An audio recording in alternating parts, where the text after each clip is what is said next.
There's a lot of snow lovers here in Maryland. I grew up in Maryland, so I was here during this storm, but I wasn't here in Baltimore. Lots of snow fell here. Like I said, over 29 inches, 29.2 to be exact at BWI Marshall. But there were some areas that got in on higher totals.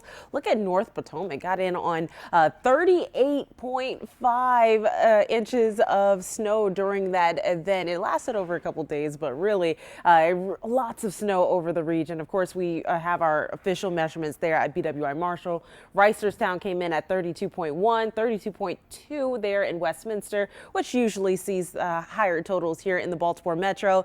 And we could talk about numbers, but really, a picture says 1,000 words, right? This is our Tom Tasselmeyer out in the snow behind the studio there. Look at all that snow as he's getting out there to get us some measurements there. Lots of snow in the parking lot. And then we have Ava Marie carrying one of her babies. Of course, they're big boys now, but this was 10 years ago and lots of snow there. It looks like, is this the driveway, Ava, that you shoveled there? Yes, the driveway, she says. So really, as we look in the past, lots of snow.